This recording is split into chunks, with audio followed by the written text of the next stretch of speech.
বানাই দাও। এই দোয়া না করে তালাকের মধ্যে চলে যায়, পরে কি হয় আরো অশান্তি সৃষ্টি হবে বেটি। আর কিছু লোক আছে ডেলি তালাক দেয় স্ত্রীকে, কথা কয় না, তালাকই বোঝে না যে তালাক হয়েছে না না হয়েছে, এটা কোনো খবর নেই। কিছু হয়েছে কি কয় তুই তালাক, তোর মা তালাক, তোর বোন তালাক, 14 তালাক, 3 তালাক, 22 তালাক, কয় না কয়। আছে না কিছু মূর্খ মানুষ, কিছু বোঝে না, আবার সংসার করে, রাত্রে আবার একসঙ্গে আবার সরে যাইয়া, দিনে তালাক তালাক দিয়ে দিয়া আবার রাইতে কি কথা কয় না, আবার একসাথে সুন্দর ঘুমায়। লজ্জা করে না? তালাক দেওয়ার পরে যদি স্ত্রীর সঙ্গে আবার রাত্রে যাপন করে, যা সন্তান হবে সব হবে হারামজাদা। এই হারামজাদারা ইসলামের দুশ্মন হয়। কি হয় বলেন? এরা কখনো মসজিদে আসবে না, ইসলামের বিরুদ্ধে স্লোগান দেবে।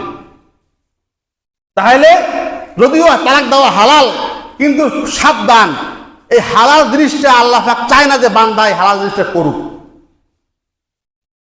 নিকৃষ্টতম হালাল হলো তালাক দেওয়া আর এই ভিক্ষা করা, কিছু চাওয়া মানুষের কাছে। ওয়াইজা সাআলতা ফাসআলিল্লাহ, নবী পাক বলেন, হে আমার সাহাবী, তোমার কিছু প্রয়োজন হলে তুমি চাও, আল্লাহর কাছে চাও। ওয়াইজা সাআলতা ফাসআলিল্লাহ, তোমার কিছু লাগলে চাও, আল্লাহর কাছে চাও। ঠিক না বেটি? কথা না, চাইবে কার কাছে? কারণ কি, আল্লাহ তাআলার কাছে সব জিনিস আছে, একসাথে আছে, অপুরন্ত আছে, ভান্ডার আছে, খাজানা আছে, খনি আছে। কথা কথা, মানুষের কাছে আছে কম অল্প, চাইলে না বাংতি নাই, তার পকেটে নাই, তো হাতে নাই। কথা কয় না, দেবে না মানে হাতে নাই, মানে আছে ঘরে, হাতে নাই। আসলে তো হাতে নাই, ঘরে আছে, না দেওয়ার কাজ আমার দিবে না।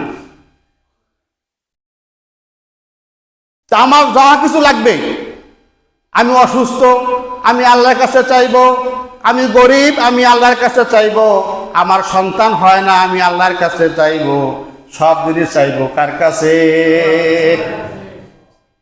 ওরে ভাই, পিসাবও চাই আল্লাহর কাছে। কথা হয় না, পিসাব কার কাছে বলেন? পিসাব কেবলা, হ্যাঁ আল্লাহর কাছেই চায়। কিন্তু আইন না কিছু, আপনার কিছু দেয়, চাই আল্লাহর কাছে।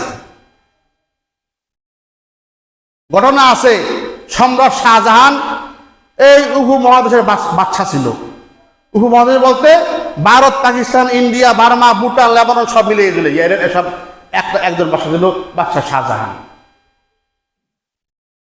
তো এক ফকির আসছে সকালবেলা, এত বড় বাদশা, আমি তো গরিব, কিছু আমার টাকা দরকার, তো চাইতে আসছে।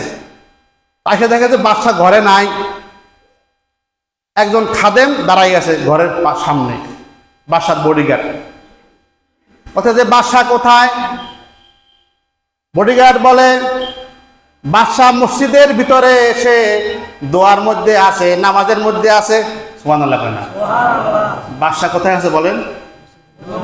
কত বড় বাদশা? ভারতবর্ষের বাদশা, বাদশা শাহজাহান। আমরা একজন মেম্বার হইলে, হুজুর নামাজ পড়ার সময় পাই না, উনি একজন মেম্বার, 400 মানুষের ভোটারের একজন মেম্বার, নামাজ পড়ার সময় পায় না। বাদশাহ সম্রাট শাহজাহান কোথায় আছে? নামাজের মসজিদে আছে, নামাজ পড়তেছে। তুমি কেন আসছো?